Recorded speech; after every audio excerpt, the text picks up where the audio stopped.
علی امین گنڈاپور پشاور سے چلے، اسلام آباد سے ہوتے ہوئے لاہور آئے اور لاہور میں کھڑا کر کے چلے گئے۔ مریم نواز شریف صاحبہ کی طرف سے ایک موقع پر جب خیبر پختونخوا میں انہوں نے ایک سیٹ جیتی تھی تو ان کی طرف سے کہا گیا کہ ہم نے گھر میں گھس کر مارا ہے۔ اسی طرح سے علی امین گنڈاپور پشاور سے چلے، لاہور آئے اور انہوں نے ان کو گھر میں گھس کر مارا، کیونکہ پنجاب حکومت کی طرف سے کہا گیا تھا کہ علی امین گنڈاپور اگر وہ لاہور میں داخل ہوتے ہیں تو ان کو گرفتار کر لیا جائے گا۔ لیکن علی امین گنڈاپور پورے قافلے کے ساتھ 500 گاڑیوں کے ساتھ لاہور میں آئے اور انہوں نے پریس کانفرنس کی اور جس سے ملنا تھا ملے، آفریدی کے گھر میں گئے۔ اس پر بڑی بحث ہو رہی ہے۔ پارٹی کے اندر سے بھی علی امین گنڈاپور کے ان کے گھر کو جانے کو تنقید کا نشانہ بنایا جا رہا ہے۔ علی امین گنڈاپور کی طرف سے عمران خان کی رہائی کے لیے 90 روز کی ڈیڈ لائن دی گئی ہے۔ ان کی طرف سے یہ بھی کہا گیا ہے کہ حتمی لائحہ عمل، جیسا کہ عمران خان نے کہا تھا کہ آپ کی تحریک 5 اگست کو پیک پر ہونی چاہیے، کیونکہ عمران خان کو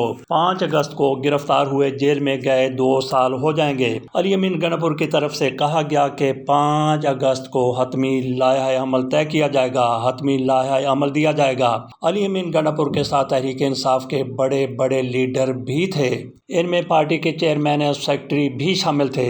علی امین گنڈاپور پشاور سے چلتے ہوئے لاہور آئے، حکومت پنجاب اس پر کوئی رد عمل نہ دے، یہ ممکن نہیں تھا۔ لیکن جس طرح سے ان کی طرف سے کہا گیا تھا کہ علی امین گنڈاپور کو فلاں مقدمے میں پکڑ لیا جائے گا، فلاں کیس میں دھا لیا جائے گا، تو ایسا کچھ نہیں ہوا۔ تاہم عظمیٰ بخاری صاحبہ کی طرف سے یہ ضرور کہا گیا ہے کہ 90 دن کی deadline P T I نے خود کو دی ہے، پہلے اپنی اصلاح کریں۔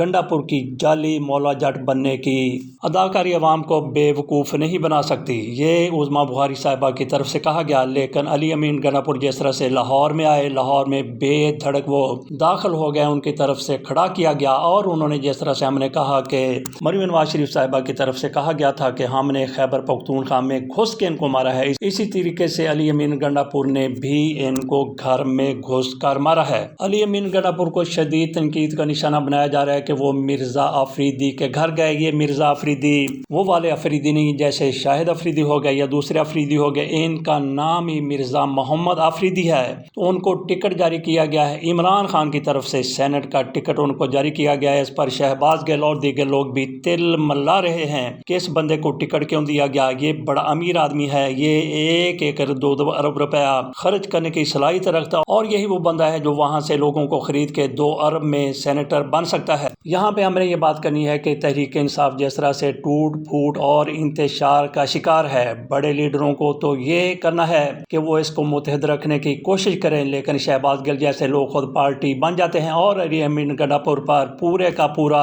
الزام دھرتے ہوئے دکھائی دیتے ہیں کہ ان کی طرف سے آفریدی کو آگے لایا جا رہا ہے۔ علی امین گنڈاپور لاہور آئے تو آفریدی کے گھر چلے گئے، وہاں پہ ان سے پوچھا گیا، سخت سوالات کیے گیا، کسی نے پوچھ لیا کہ آپ یہاں پہ کیوں آ گئے، انہوں نے کہا کہ آئندہ آپ ہمیں انوائٹ کر لیں، آپ کے گھر ہم چلے جائیں گے۔ یہاں پہ جو لوگ تنقید کرتے ہیں کہ آفریدی کو ٹکٹ کیوں دیا گیا، تو یہ ٹکٹ عمران خان کی طرف سے دیا گیا۔ عمران خان سے تحریک انصاف کے کچھ لوگوں کی طرف سے ملاقات کی گئی اور بتایا گیا کہ فلاں فلاں کو ہم سینٹ کا ٹکٹ دے رہے ہیں، تو عمران خان نے اس پر اوکے کیا تھا۔ لیکن اس کے بعد جس طرح سے تنقید کا سلسلہ جاری ہے، کل منگل کا دن ہے، عمران خان کی بہنیں اور دیگر لوگ عمران خان سے ملاقات کریں گے، وہاں پہ جا کے بتا دیں کہ آفریدی کی کیا صورتحال ہے، آفریدی کی کیا حیثیت ہے۔ آفریدی ایک موقع پر تحریک انصاف کے حوالے سے پریس کانفرنس کر کے الگ ہو گئے تھے، اس کے باوجود بھی عمران خان کی طرف سے ان کو ٹکٹ کیوں جاری کیا گیا؟ ٹکٹ اگر کینسل کروانا ہے تو جا کے ملیں عمران خان سے، ان کے گوشت گزار کریں ساری صورتحال۔ بہرحال علی امین گنڈاپور جس طرح سے لاہور میں آئے، کھڑا کیا اور واپس وہاں سے چلے گئے، ان کی طرف سے جو کہا گیا کہ 90 دن میں عمران خان کی رہائی یا پھر اس کے بعد آر یا پار ہوگا،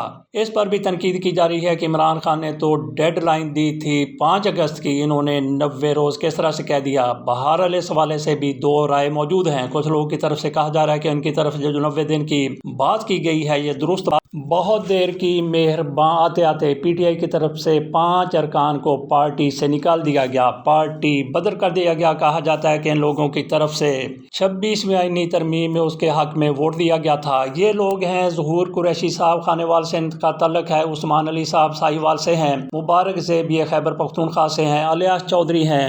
ان پانچوں کو پارٹی سے نکال باہر کیا گیا ہے۔ آپ کو یاد ہوگا کہ مبارک زیب تحریک انصاف سے نکالے جانے کے بعد ان پر 2 حملے ہو چکے ہیں۔ ان کے گھر پر راکٹ حملہ ہوا اور اس کے بعد فائرنگ بھی ان کے گھر پر ہوئی تھی۔ 4 کے نام آپ کو بتا دیے، 5ویں ہیں اورنگزیب کھچی۔ بہرحال ان کو فوری طور پر پارٹی سے نکال دیا جاتا تو بہتر تھا۔ عمران خان کی پارٹی کی خیبر پختونخوا میں حکومت تھی اور واحد ایک صوبے میں ان کی حکومت تھی۔ جب ان کی پارٹی کے 20 لوگوں نے اپنے آپ کو بیچ دیا، سینٹ میں کسی اور کو ووٹ دے دیا، تو عمران خان کی طرف سے ان کو فوری طور پہ پارٹی سے نکال دیا گیا تھا۔ آ جاتے ہیں دنیا کے سب سے چھوٹے موٹر وے کی طرف۔ یہ موٹر وے بنایا جا رہا ہے میاں نواز شریف کی رہائش گاہ رائے ونڈ سے لے کے لاہور ٹھوکر نیاز بیگ تک۔ پہلے یہ خبر چل رہی تھی کہ رائے ونڈ سے وزیر اعلیٰ ہاؤس تک یہ موٹر وے بنایا جائے گا، شاید ہوا میں یہ موٹر وے بنایا جانا تھا، لیکن اب یہ پتہ چلا ہے کہ یہ موٹر وے 16 کلومیٹر کا ہے۔ اس پر تنقید کرنے والے لوگ موجود ہیں، لیکن اس کا جائزہ لیا جائے تو کیا یہ مریم نواز شریف صاحبہ نے، میاں نواز شریف نے، میاں شہباز شریف نے صرف اپنے لیے استعمال کرنا ہے؟ بہرحال کچھ لوگوں کو، اوروں کو بھی